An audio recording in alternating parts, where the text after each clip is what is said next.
Paramashivoham Om Nityananda Paramashivoham Om Nityananda Paramashivoham Om Nityananda Paramashivoham Om Nityananda Paramashivoham Om Nityananda Paramashivoham Om Nityananda Paramashivoham Om Nityananda Paramashivoham Om Nityananda Paramashivoham Om Nityananda Paramashivoham Om Nityananda Paramashivoham Om Nityananda Paramashivoham Om Nityananda Paramashivoham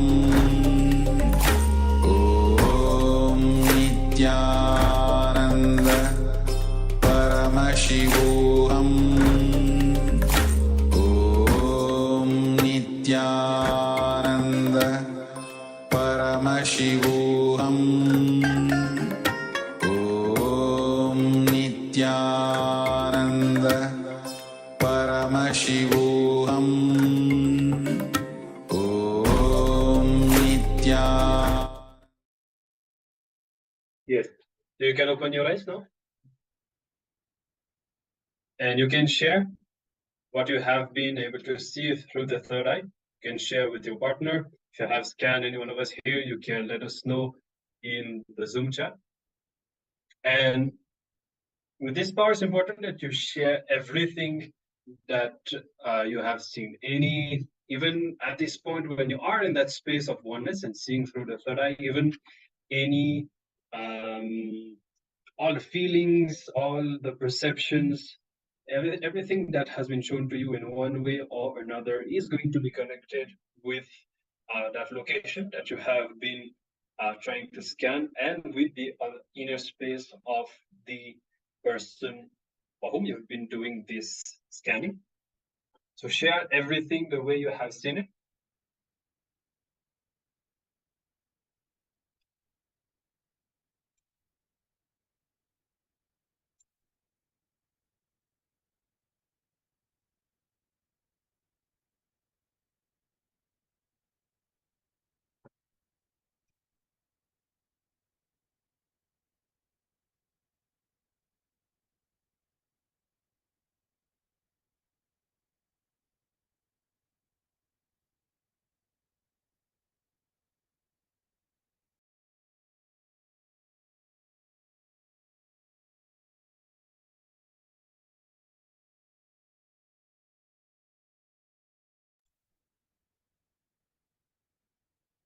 This power will help us to see the reality deeper than appearances. Just like when we practice the blindfold reading, it's all about experiencing a reality by being established in ourselves, in the consciousness inside us.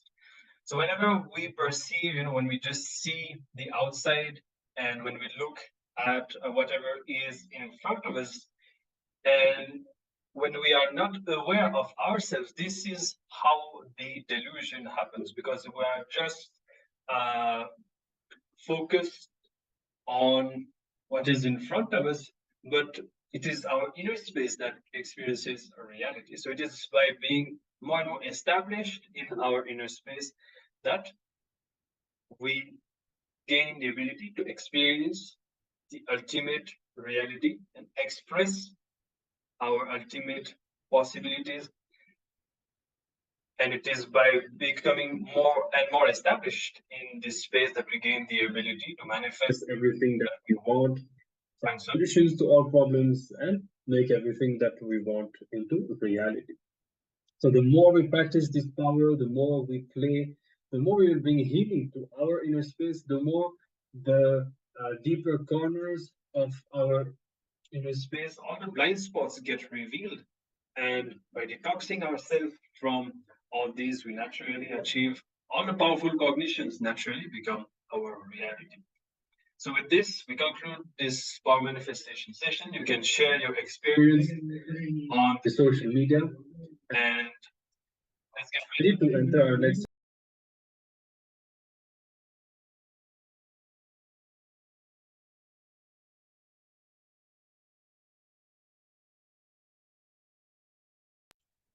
So with this, let's get ready to enter our next session. And we are going to be exploring the nature of reality, and in particular, what is matter. Yes. So let's now enter into the next session in today's series of sessions. And this session is going to be on investigating into the nature of matter. What exactly is matter? What do we mean when we observe something that we call as matter? What is actually matter? So matter is basically nothing but vibrating energy.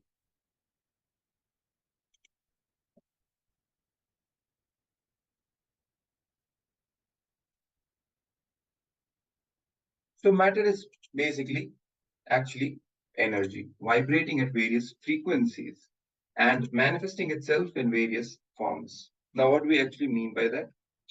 We are not able to see this vibration with our eyes because the frequencies of vibrations are too high.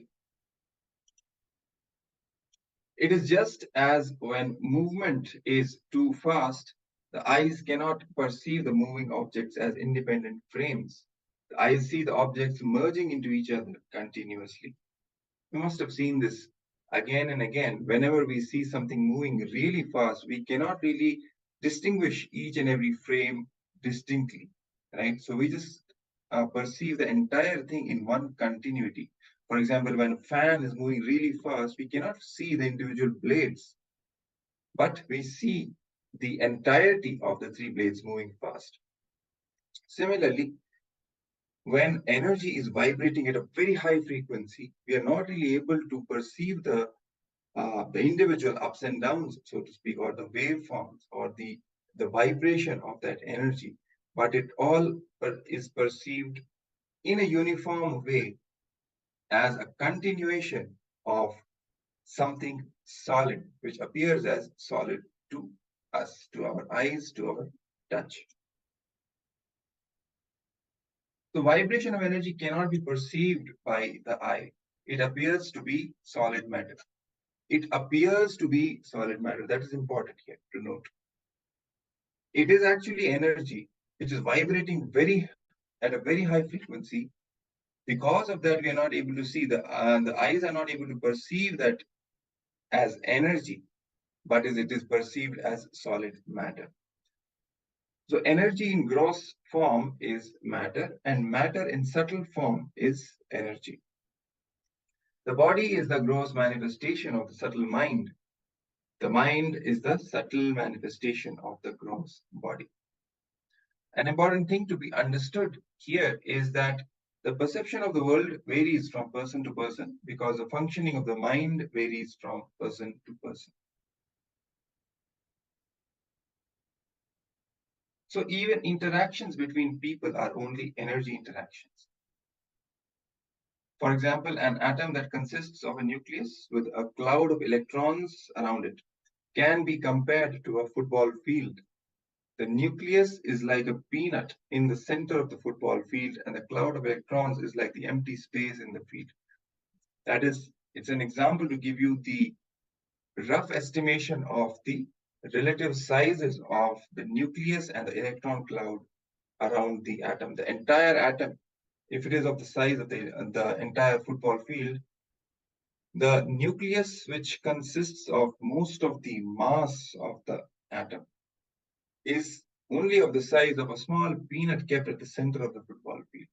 And most of the space is taken by nothing but the electron cloud. It is empty space, more or less. So when we see it as a solid matter, as a football field in this example, is actually the electron clouds or huge empty space interacting with each other. You would ask that if most of the space of each atom is empty, then how come matter, which consists of this of all these atoms, doesn't appear to be empty? It is something solid, right? It blocks our hands. How is it possible? It is possible because each of these atoms, which are fundamentally consisting of the energy, they keep on interacting with each other. And when these energy interactions take place, it creates something known as fields.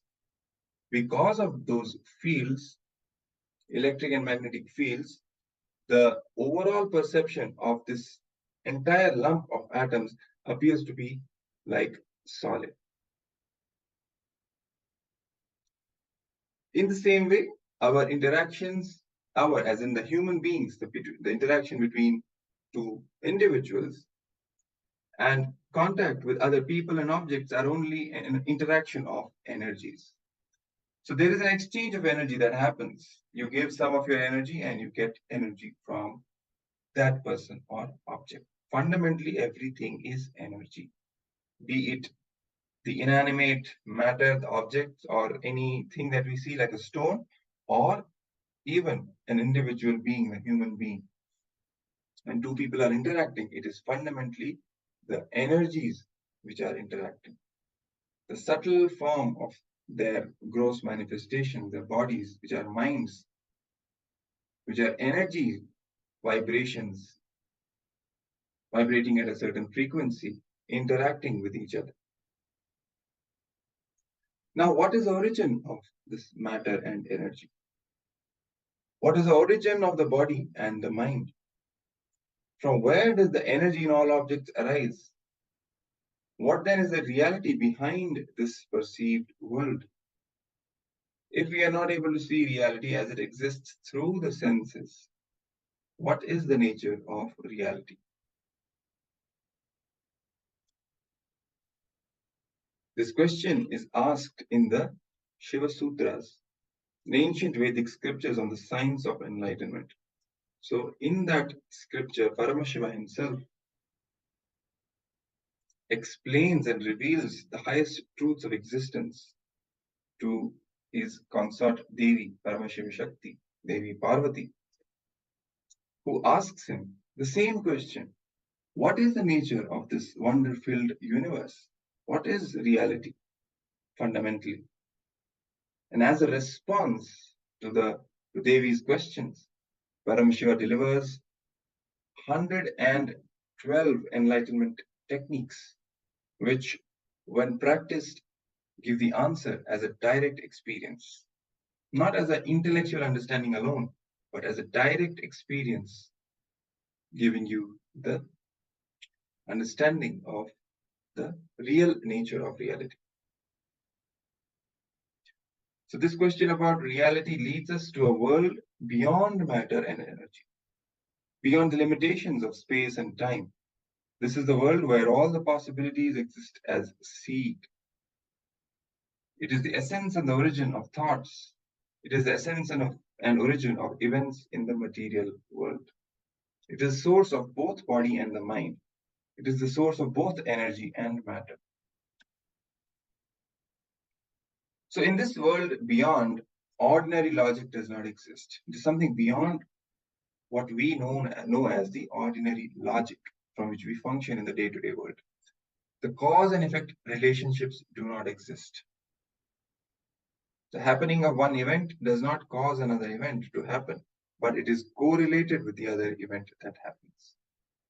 Usually, when we think logically in our day-to-day perception of reality, We see that events are linked in a cause and effect way. Something happens, because of that, some other event happens. There's a time gap in between.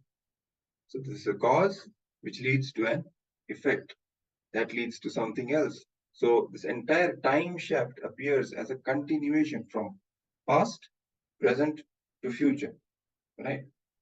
But the space which we are talking about here, which Swamiji is revealing to us, which is beyond both matter and energy, which is beyond space and time, which is beyond body and the mind, where the real perception of reality happens as direct experience in that space. There is no cause and effect relationship. There is no logic, ordinary logic, that doesn't exist. And because of, and instead of cause and effect relationship between events, events are correlated simultaneously. There is no past, present, and future distinction. Everything is happening simultaneously. Logically, you may not be able to perceive this. How is it possible? For example, something happened in your childhood because of which some other effect got generated 10 years later. But in reality, both these occurrences are happening simultaneously without any cause and effect relationship, only correlation happening between them. So this correlation has no dependence on space and time. So what we call the seed is the ocean of infinite possibilities from which the waves of events arise.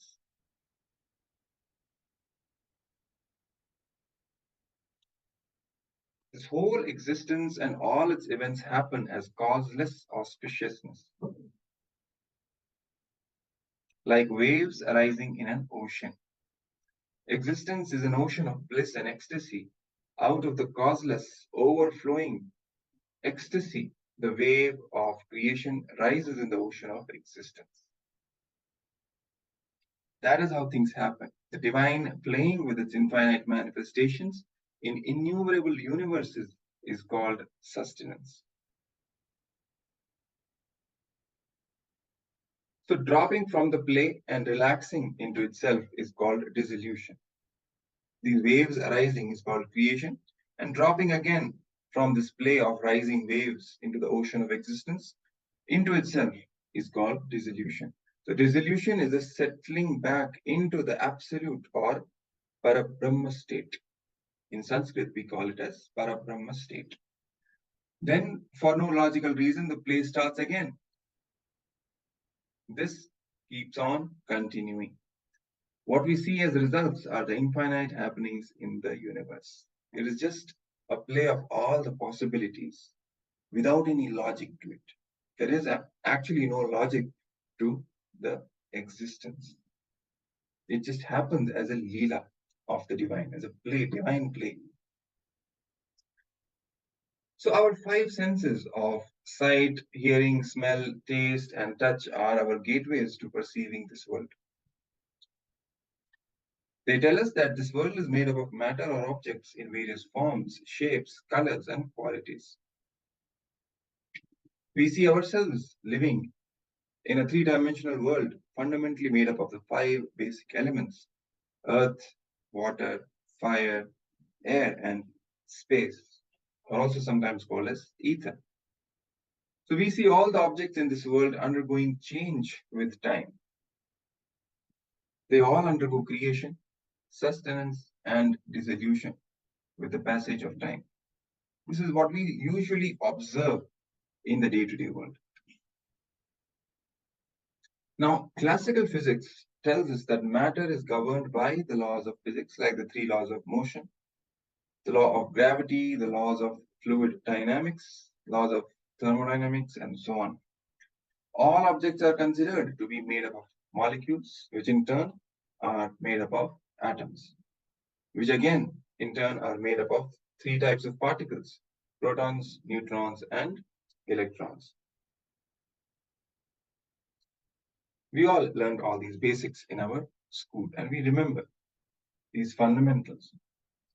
But according to modern science, now this is the understanding based on the classical physics, more or less the Newtonian physics. But based on what the modern science says, with the further advancement in the research, the scientific research, the world is not fundamentally made up of matter. The fundamental particles are not protons, neutrons, and electrons. Modern science says that matter itself is actually energy.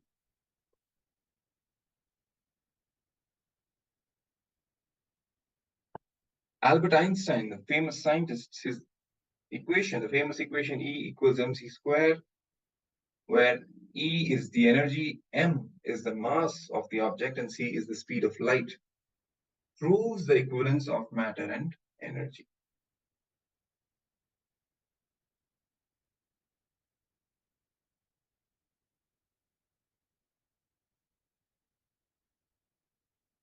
The fundamental particles in the nucleus themselves are considered to be made up of smaller particles called quarks.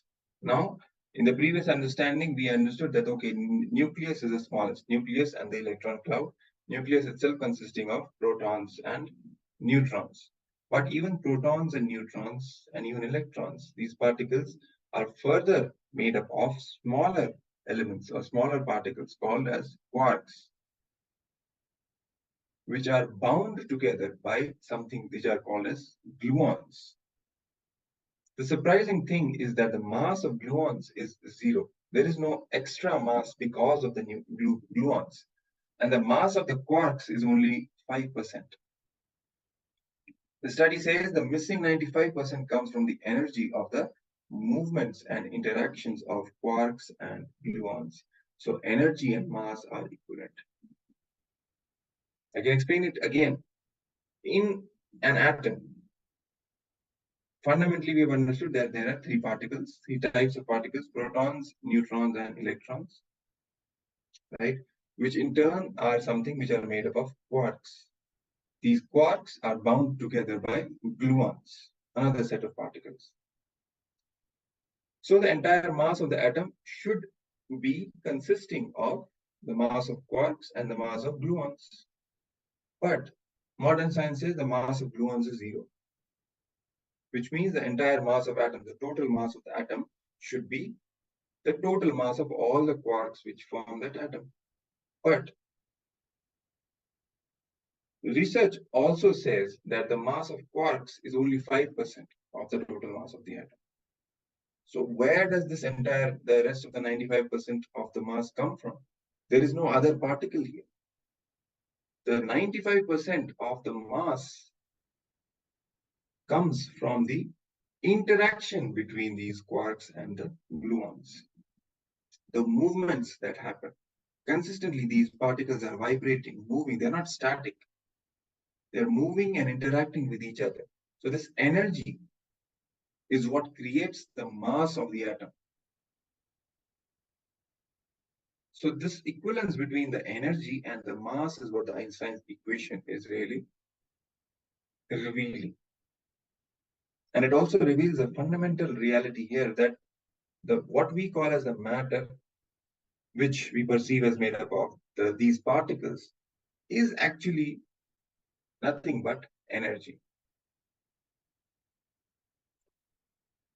This truth, discovered by modern science a few decades ago, was declared by the rishis of Sanatana Hindu Dharma, the Hindu rishis in the Upanishads, the essence of the Vedic knowledge.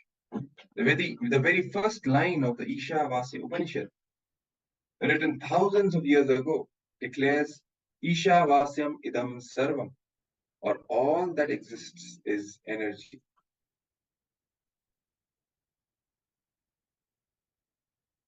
So this revelation of the Vedic scriptures is what even the modern science now is beginning to understand, that everything is ultimately expression of the same energy in different vibrations, different frequencies, resulting in the varied forms of manifestations.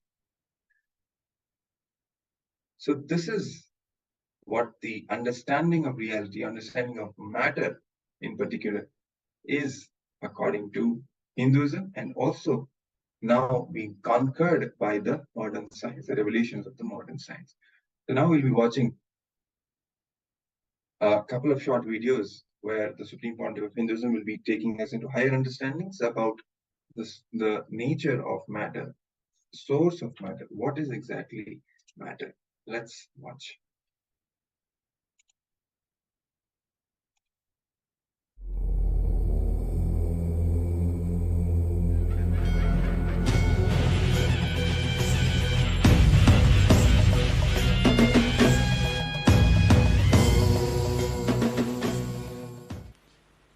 सदाशिवसमारम्भां शङ्कराचार्यमध्यमाम् अस्मदाचार्यपर्यन्तां वन्दे गुरुपरम्पराम्.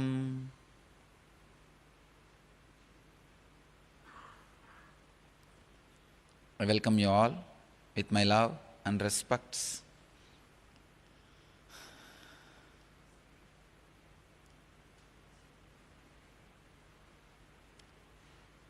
Welcome all the devotees, disciples who are sitting with us at this moment around the world in 338 places, in 127 cities in 22 countries.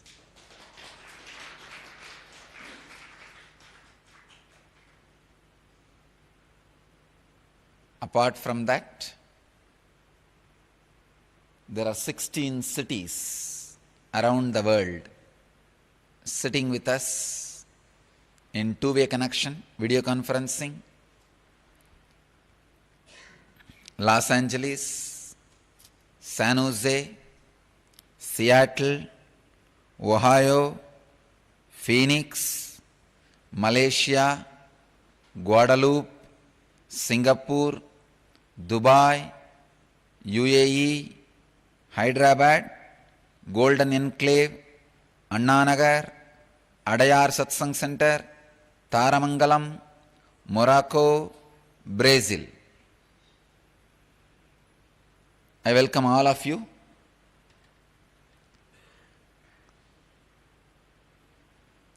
For this Brahma Sutra Satsang. I welcome all of you for this great happening, Brahma Sutras.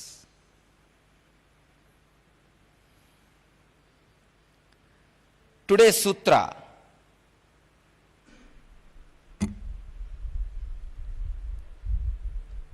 fifth sutra,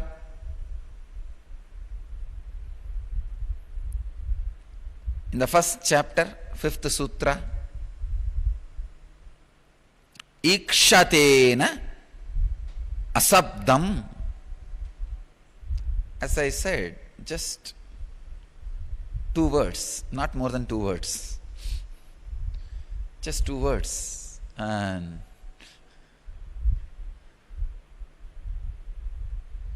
now we will have to break our head. Just these 2 words. Actually, when you are in such a deep samadhi, you utter as minimum as possible. Sometimes you can't even utter. Yesterday, after the Brahma Sutras, I was just sitting in samadhi. All the ashramites were around me. One of our devotees had a fits in the hall. I said, I will take care, and I told them to bring her. Then I said, I'll take care, don't worry, give the medical care. Only later on, usually I am a person who will run. I'll get up and run. I did not run. The reason was I was not actually able to move the body. I was in a very strong samadhi, especially after the strong Brahma Sutras.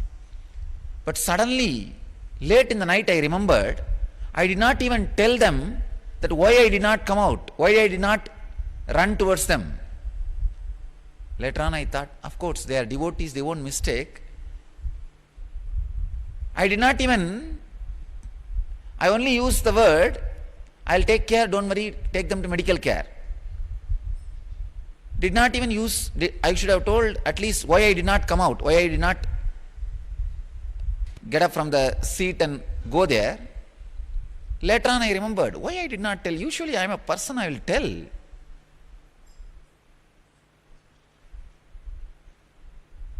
Sometime, the deep samadhi, the words become so minimal, it doesn't come out when it is not required. Actually, my deep trust, they are devotees, they will not mistake, even if I don't come down and come there. They trust my word. That trust, my trust that they trust me, took care that extra words did not even come. But if I did not have the trust, they may mistake that why I did not even come out to heal, then immediately maybe I would have told. I would have given the reason, or even if the body is in samadhi, I would have ran maybe to physically touch, to give them the confidence that I am really healing them, healing that person. So when there is a deep trust, words do not come out.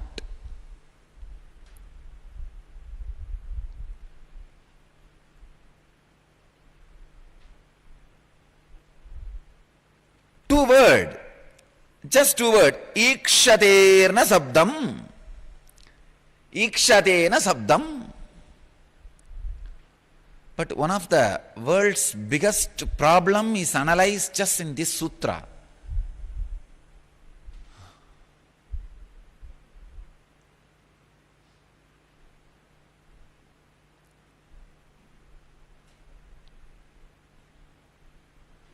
Usually when I am going to speak on some sutras, I will see those great masters, energy landing and preparing the disciples to receive the expression, and they themselves expressing themselves through my tongue, through my being, through my presence and all that. Now last 2-3 days I am seeing all the big philosophers are landing here. See, some enlightened philosophers are landing just to enjoy the Brahma Sutra happening. Some unenlightened philosophers but evolved beings. There are some Ganas, Munis, evolved philosophers but did not become enlightened. Those guys are coming and sitting here to catch the glimpse and get the click so that they can become enlightened. Understand? Whenever you get one valid click, one big engram is relieved. You are free from one big engram. So last few days I am seeing all kinds of philosophers are moving around. Some enlightened philosophers, some unenlightened. Nyaya, Vaiseshika, Puramimamsa, Uttaramimamsa, all philosophers. The whole ashram is now filled with the philosopher's energy for this great happening of Brahma Sutras.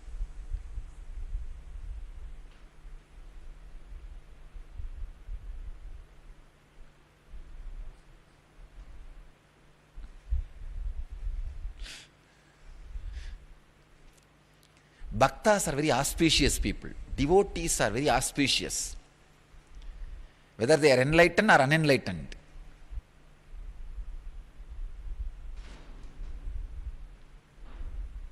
One young lady of little loose character goes to Vivekananda. Vivekananda, with such a deep love and care, receives her and initiates her into sannyas. Not only he initiates her, he completely gives her the promise that I will liberate you. And as usual, these orthodox Vedantic sannyasis sitting around him, looking at him with a lot of suspicious eyes, and said, "What kind of a sadhu you are? Not only you accepted her as a disciple, initiating her into sannyas and promising that you will liberate her. What do you mean? Then he gives his own explanation, and finally he says, even all the things what you guys say are accepted and true, who else can save these people except me? If I say no, who is going to say yes for them?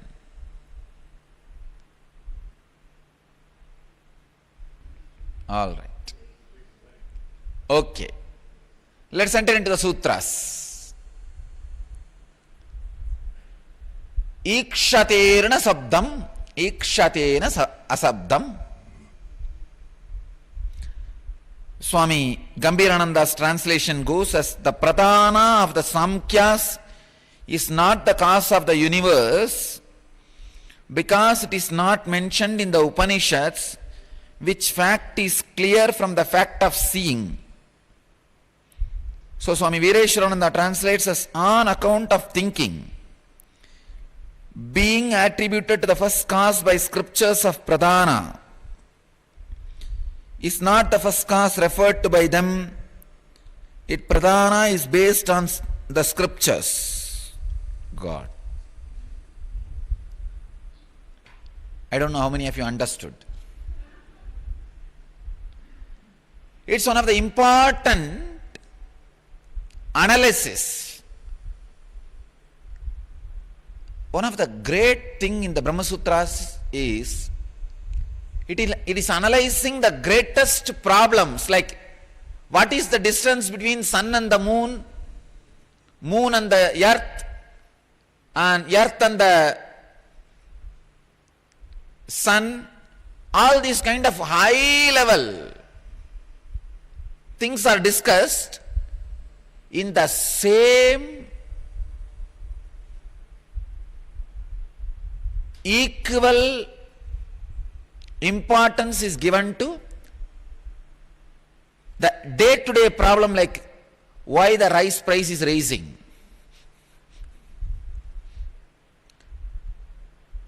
Please understand, Brahma Sutras is a very paradoxical book, where in same sutra, that why the distance between sun and the moon is this much and why the rice price is rising, both are discussed. An extraordinary philosophical discussion which is directly affecting the way you think about you and the life and your very existence.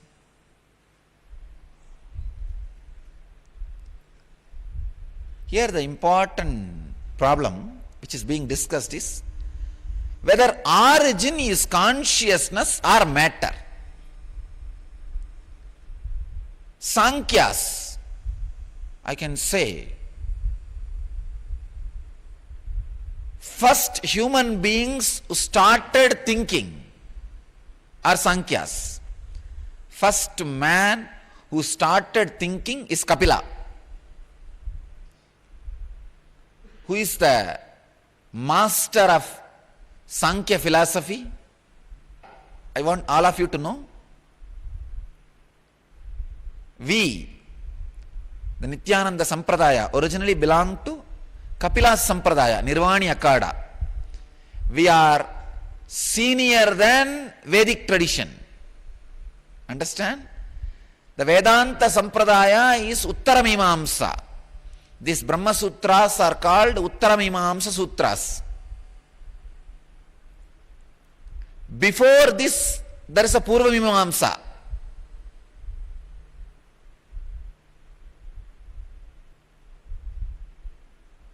Sankhya is more earlier philosophical system. I can say philosophy is not right word. Philosia, because word darshana cannot be translated into philosophy.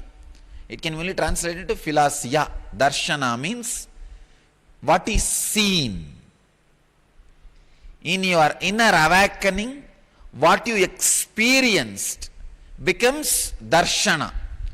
So when each master has become enlightened, what he experienced, he pens it down, transmits as a darshana.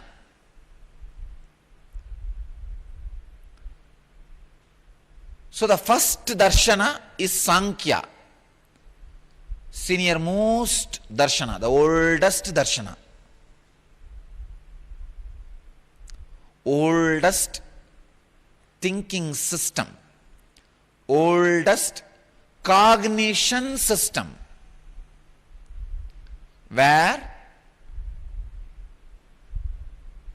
the understanding about life, death, beyond life, afterlife, or personal existence, jiva means individual self, Ishvara, the ultimate self, God, Jagat, the world.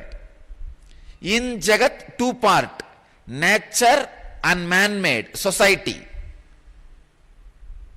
All these understandings and better way to relate with all this and coexist in a very friendly way. This is the purpose of all darshanas. All darshanas are created to know the deeper truths about these major subjects. With this understanding, flow with the life. First darshana is Sankhya. Unfortunately, followers of Sankhya philosophy have started moving out of Kapila. Whenever the followers move out of the founder, again the founder happens in another one form, followers go and persecute the founder who is in other form. I am really working very sincerely. That should not happen to my commune and the followers. Of course, one fortunate thing is, whatever I am talking is getting video recorded. So the losing the spirit can never happen. And not only that, because I am going to be sitting in the body for a long time, the reproduction of the completely spiritually matured people is possible.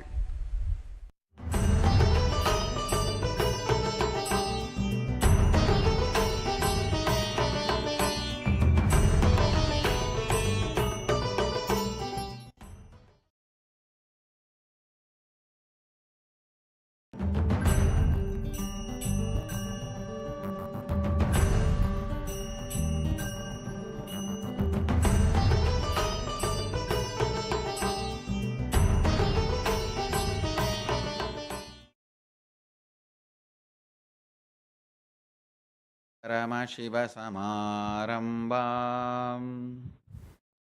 Nityanandeshwari Parashakti Madhyamam Asmadacharya Paryantam Vande Guru Paramparam.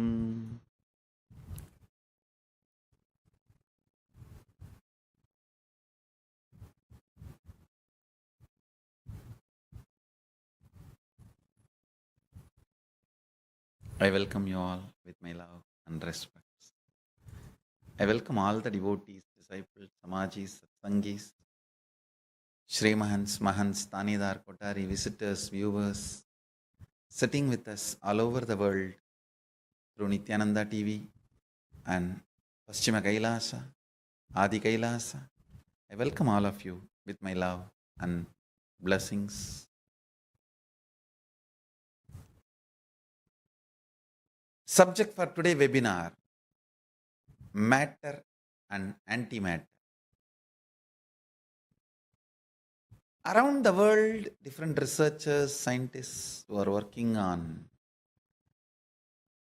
cosmological principles, physics and theoretical physics, trying to understand universe, the wonders of existence, the level of principle, philosophy, science, research in every dimension. People who are working on Big Bang, black hole, theoretically, and trying to understand on matter and antimatter. I'll reveal some of the most important revelations from Paramashiva about the universe. Please understand. Few days before in the satsang, I was telling time, the speed of the light is not constant. It is the superconsciousness. Its reflection on the space only is constant. Listen. Even space is not constant. Be very clear. Actually, the Big Bang and black hole is happening so intensely, even the space is moving. Even the space is not constant. Understand? Also, you need to understand the difference between static and constant. Even if something looks static, that doesn't mean it is constant. Even if something is extremely vibrant and Shakti-maya, energy-maya, does not mean it is constant. Here, for all practical purposes, the highest constant, cosmic constant you can realize is the reflection of the superconsciousness in the space. When I use the word space, Para-akasha, Maha-akasha and Chita-akasha, all the three is one and the same. All three put together only I call it as a space. The superconsciousness reflecting on the space you experience as the dimension and the space which feels I in you. The Chita-akasha, the consciously where you feel as you, your existence in that space and the whole space of Mahakasha, both spontaneously, simultaneously reflects Paramashiva, the superconsciousness. What reflects here is called self. What reflects here is called life for you. That's all. Listen, self, the reflection of the ultimate superconsciousness. That reflection is cosmic constant. Nothing else is a constant. Not space or not something in time. Nothing else is a constant. Many people who are working to understand the secrets of the universe try to raise a doubt. When there is so much matter generated during the Big Bang, why so much antimatter is not generated? The question is wrong. Please understand. Matter and antimatter is always in balance. If any one gets imbalanced, immediately the Big Bang or black hole has to happen to balance it. Understand? Overflowing matter, overflowing antimatter need to be in samana for maintenance, means sthiti. Please listen carefully. From the influence of the antimatter, matter manifesting is Big Bang. From the influence of the matter, antimatter manifesting is black hole. If there is a sustenance, life perception, matter and antimatter is balanced, enough and equal amount of antimatter also is produced when matter is produced. Antimatter means, listen carefully, Paramashiva clearly defines all the thought currents, emotions, patterns, which is there in all of us, which is responsible for our functioning, but which is not perceived as material, is antimatter.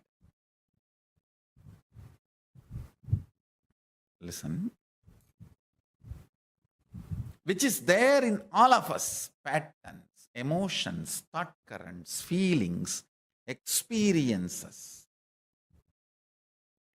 which is responsible for our functioning, our existence, which matters for our existence, but which is not perceived as material, is antimatter.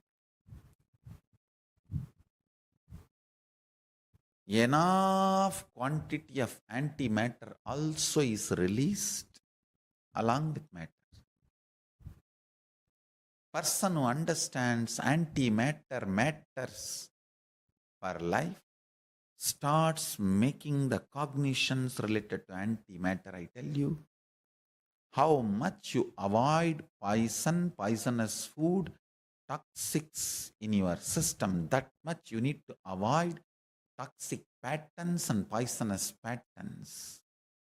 But unfortunately, you always recognize matter as existence and never recognize antimatter.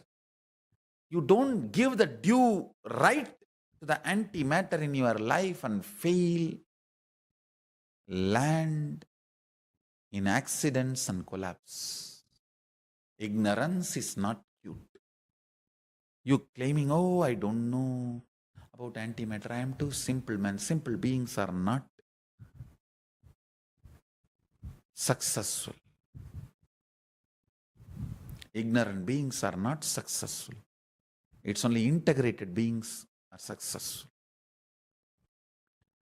One of the biggest contribution of Hinduism is making human being understand from the beginning there is enough antimatter in you equally to matter. So how much you give importance to matter, give importance to antimatter. Unfortunately, we have been brushed aside with that stupid title of, oh, these are otherworldly guys. Yes, we have lost all the territory on the planet Earth. There was no Hindu nation. But I tell you, we have something great to teach to the world. We have something great to contribute to the world. We lost all the territories does not mean we have nothing to contribute to the world. We have something to contribute to the world. Some of the great truths about the cosmos, about the antimatter, and lifestyle structured on the balance of the matter and antimatter is the lifestyle of Sanatana Hindu Dharma. People always brush Hinduism aside in the name of, oh, failure guy. Once upon a time they had 56 countries and now they don't even have one territory for themselves. And losers. What is there to learn from them? Understand? Some of our principles were not brutal. They were so life positive. We were too life positive.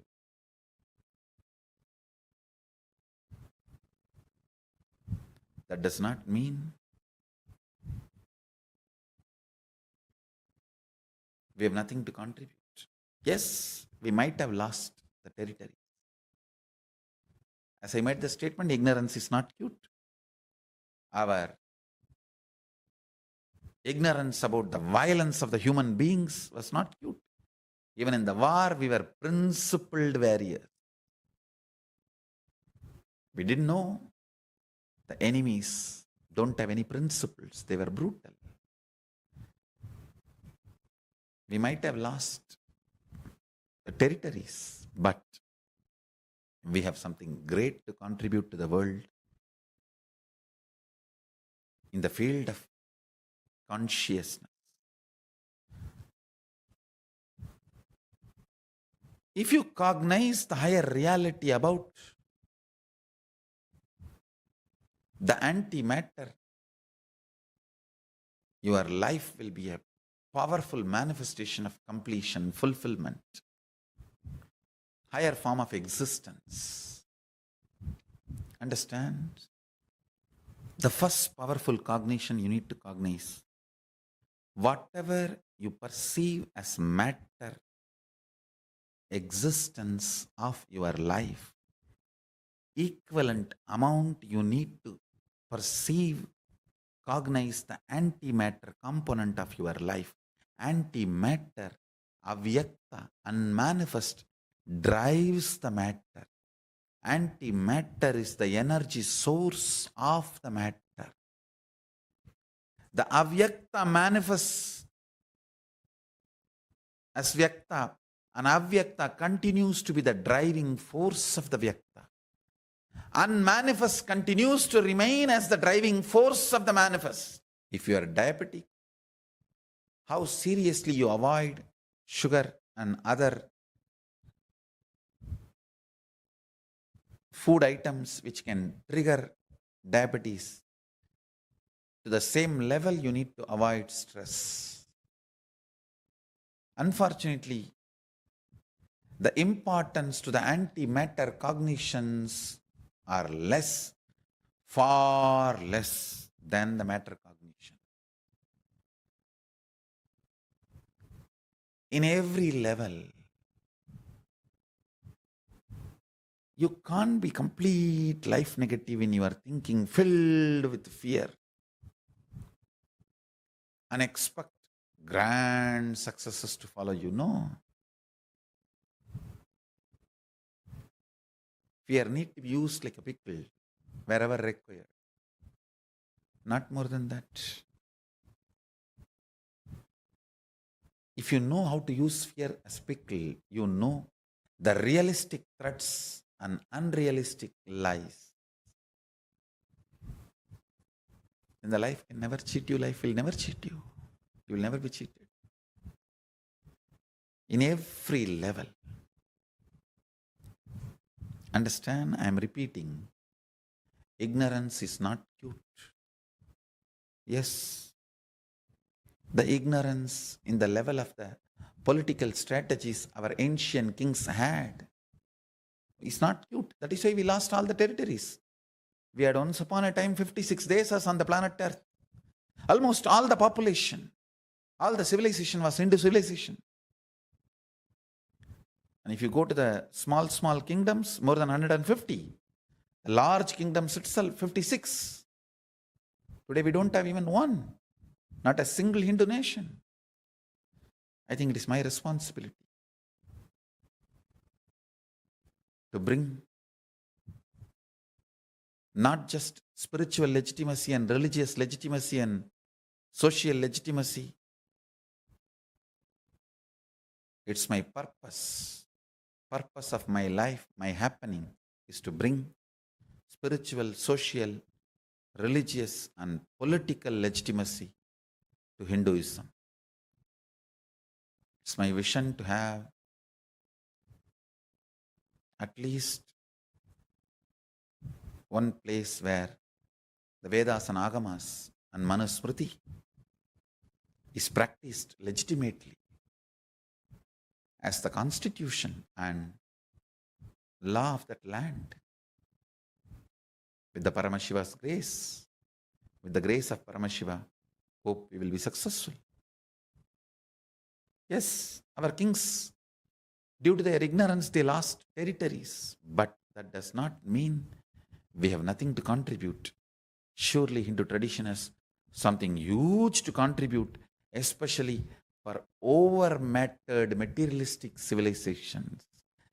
Many of the problems the modern civilization is suffering In all countries, whether east or west, all countries of the modern civilization, the whole humanity is suffering in the modern civilization. The materialistic, too matter-based, materialistic civilization's problems. Almost all the problems of the modern day humanity, all the problems of the modern civilization is because of the pure materialism-based cognitions. Understand? Materialism has gone to extreme. It's almost like a chronic capitalism. Materialism has gone to its extreme and making people mad. The only solution for the materialistic sufferings, materialistic cognition sufferings is the pure truths of antimatter, pure principles of antimatter. Hinduism brings the right balance between matter and antimatter. Constantly analyze the kind of the cognition you cherish, the kind of the cognition drives you. The cognition inspires you, drives you, matters. Understand, today, Parliament of World Religions has started. In Toronto, Nityananda Hindu University has booth number 1229. We are representing Sanatana Hindu Dharma. And I request all the devotees, disciples to gather, volunteer and enrich all the seekers from all the world religions about the important contribution of Sanatana Hindu Dharma. I wanted to tell the Parliament of World Religions, the biggest contribution of Sanatana Hindu Dharma is the life very balanced between matter and antimatter cognition. Sanatana Hindu Dharma does not allow you to tip the balance. It doesn't let you fall into the over-exploitative nature of the materialistic civilization. The modern civilization's biggest problem is too much of materialism and exploiting all the nature, all the natural resources. The balanced life and superconscious breakthrough is the real message of Sanatana Hindu Dharma to the Parliament of World Religions. Hinduism as solution for all the problems modern day civilization is facing. It is all because of too much of materialism, matter-based thought currents, matter-based cognitions, not recognizing the importance of the antimatter, which is the driving force of life. All the Paramashivoham participants, the people who are preparing themselves for Paramashivoham, I request all of you to give importance to how you feel with your cognitions about life,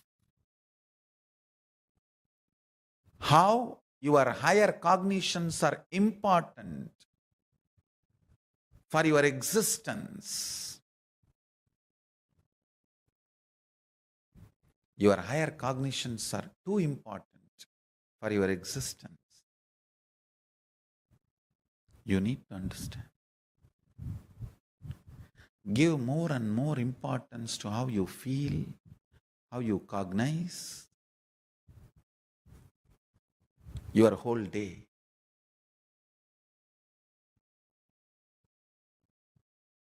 Your higher cognitions matter for the balanced life between matter and antimatter. Just like how you eat and work out to maintain your matter. Constantly feed yourself with the higher powerful cognitions through Enlighten app. Download Enlighten app, become member of Enlighten app. Whole day spending, whenever you can, spend time with Enlighten app. Listening to the satsangs and incorporating powerful cognitions.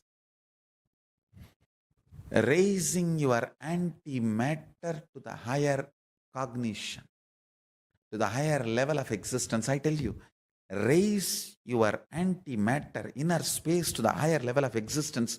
Simply, your outer existence will raise to the higher level. If you try to raise by raising your matter level, you will be failure. Raise the antimatter level cognitions.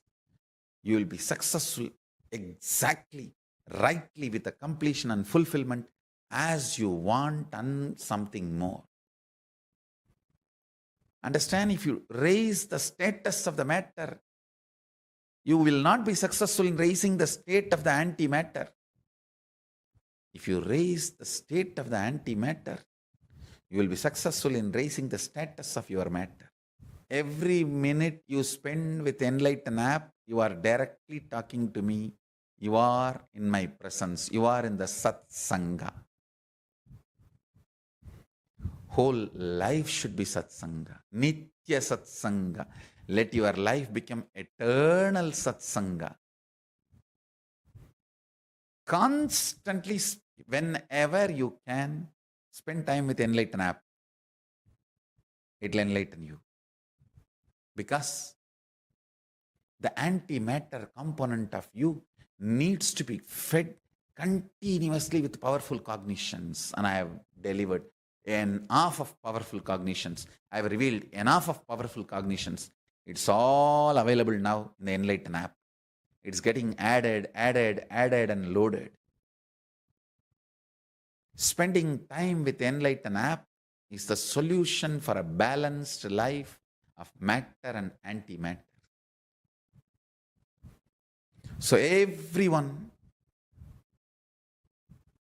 who is preparing themselves for Paramashivoham experience, my sincere request, today join the Enlighten app, and whenever you find time, even few minutes, spend time with Enlighten app. Just spend time with Enlighten app. That's all I'm saying. Enlightening you is my responsibility. So with this, I bless you all. Let's all radiate with integrity, authenticity, responsibility, enriching, causing Shuddhatvaita Saivam, Paramashivoham, the eternal bliss, Nityananda. Thank you. Be blissful.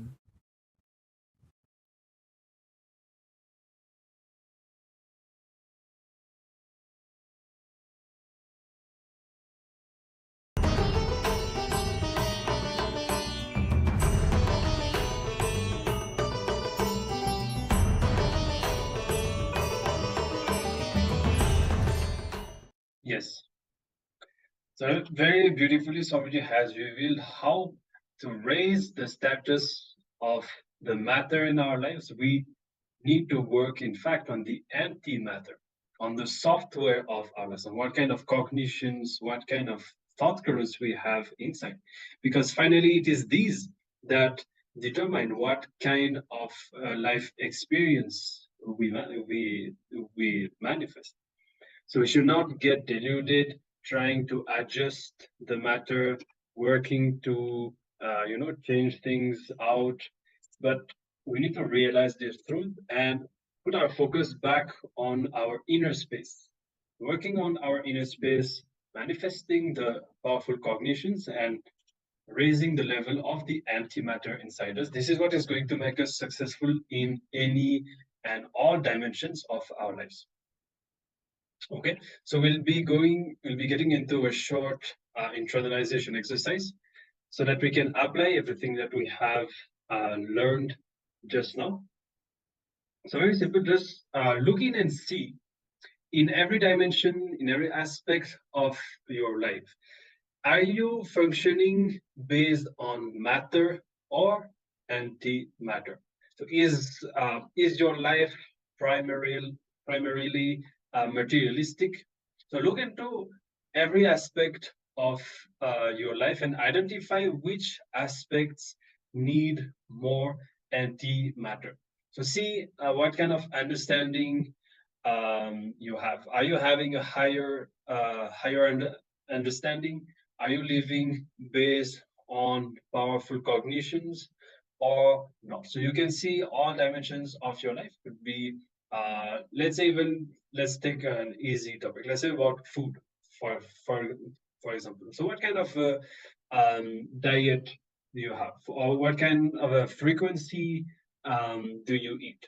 So if you're, let's say that you're not vegetarian and eating junk food 3 times a day. So that's more of a materialistic pattern that we have picked up from the society, and it will be associated with beliefs such as, all of us believe that at least whoever adheres to this kind of a lifestyle will believe that you have to eat 3 times a day, otherwise you will, your body cannot run. On the other hand, if you have more antimatter, more powerful cognitions, and a higher understanding, then you will know that you need to make your fuel more and more pure, and that you can very much live either even without food itself, or at least reducing the amount of food that you eat is better for you. So that is the difference, how when we have more antimatter, how we elevate our lifestyle and our cognitions. And when we have less, we get more trapped into a materialistic lifestyle that binds us and that creates more and more suffering in our lives. So let's take a closer look at all dimensions of our lives and see where are we established on matter and where are we established on antimatter, and then see how to raise the status of the matter in each dimension of your life through antimatter. So if you are stuck somewhere in being materialistic, then what kind of a cognitions do you need to apply? What kind of spiritual solutions do you need to infuse in that dimension of your life? Okay, so I'll be showing the assignment. Let's take a few minutes and do this exercise.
Yes.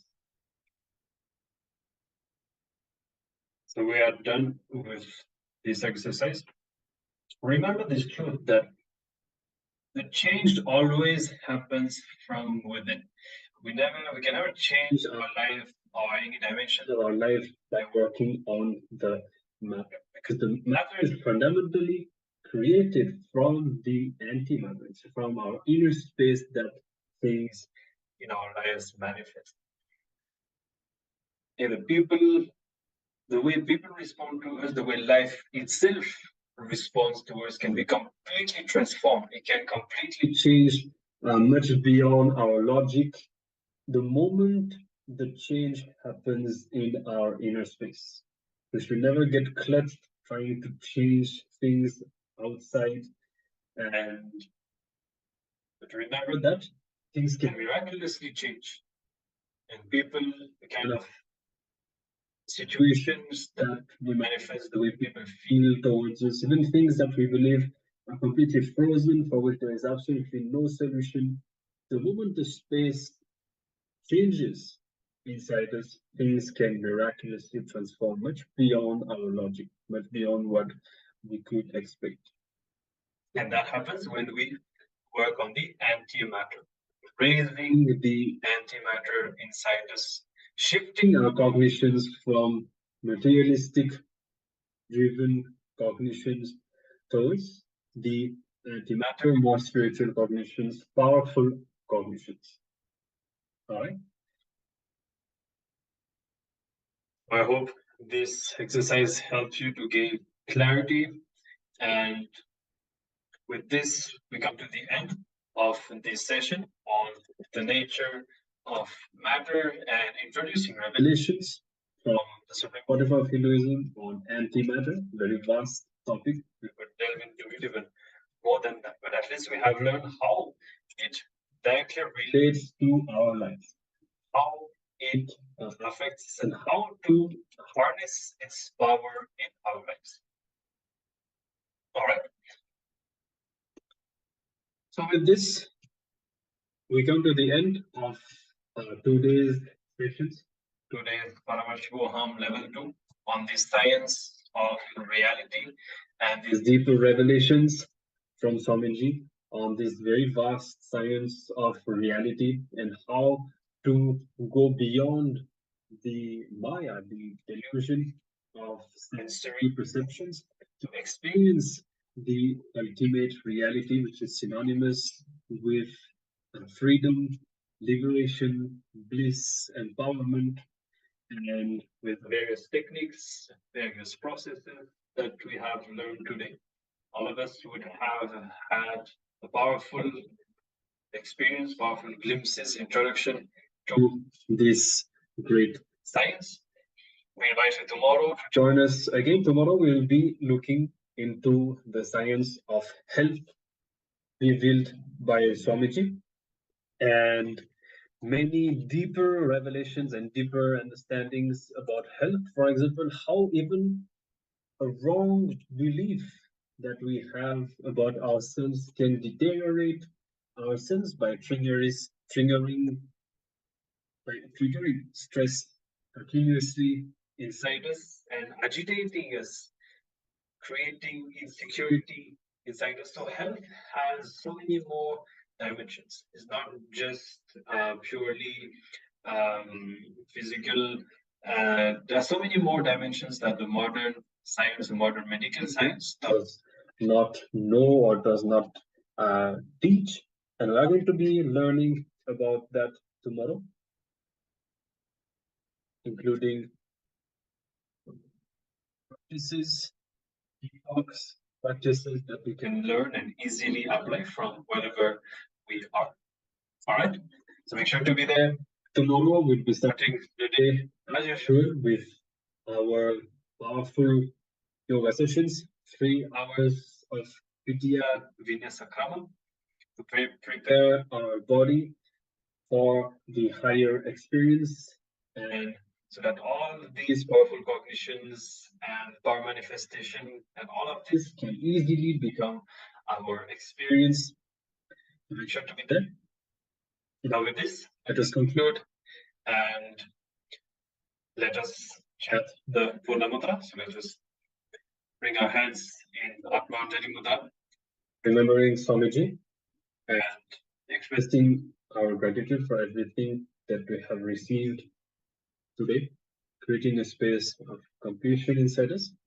Let us chant the Purna Mudra. Om Purnamada Purnamidam Purnat Purnamudachyate Purnasya Purnamadaya Purnamevavashishyate Om Shanti Shanti Shanti Hari Om Tat Sat Sarvam Bhagavat Sri Nityananda Paramashivoham Om Nityanandam. Thank you very much, Nityanandam.